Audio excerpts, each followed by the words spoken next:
Carl Banks reveals Lawrence Taylor's contention Giants legends would have played better against Vikings. Taylor and Banks were at MetLife Stadium watching Daniel Jones and co. Falter. New York Giants fans are reeling after watching what unfolded at MetLife Stadium in a 28-6 loss to the Minnesota Vikings in Week 1. But it isn't just fans going through a whirlwind of emotions. Former players are frustrated too, including one of the franchise's legends. The Giants wore their century red uniforms to commemorate the team's 100th season, and several team legends were honored at the stadium among the franchise's 100 greatest Giants. Among them were Lawrence Taylor and Carl Banks, two vital members of the Giants teams that brought home Super Bowl titles in 1987 and 1991. Taylor ranked first overall among the 100 greatest Giants ever, while Banks was 17th. During an appearance on the Believe in Giants podcast, Banks revealed that after watching the first half the Giants played against the Vikings, Taylor wanted to put his pads back on. I can tell you when we were lining up to be introduced as the top 100 players, a guy who never really comments on games because he doesn't watch many of them was Lawrence Taylor. He looked at me, and this is a true story, folks. If you want to know what we, the 100 greatest Giants, were thinking at halftime, Banks explained. Lawrence looked at me at halftime and said, "Carl, I could pick 22 of us right now and go out and play better than these guys. We'd be in this game."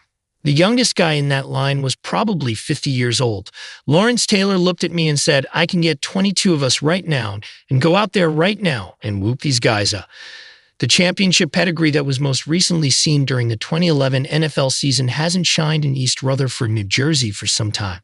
The Giants have only made the playoffs twice since then, most recent coming in 2022 during head coach Brian Daboll's inaugural season.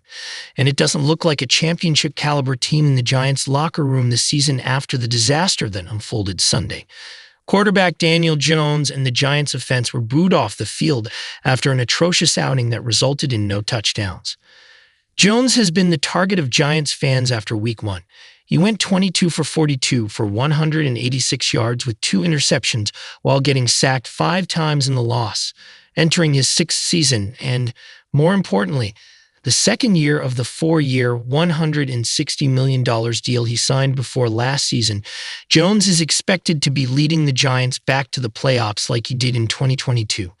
Instead, in his first game after tearing his ACL midway through the 2023 campaign, Jones appears to have regressed. The Giants have a chance in Week 2 against the Washington Commanders, a team that was blown out by the Tampa Bay Buccaneers in Week 1. But the product Taylor and the rest of the sold-out crowd in MetLife Stadium witnessed has the former linebacker wanting to help his old team out because the grit and fight just wasn't there.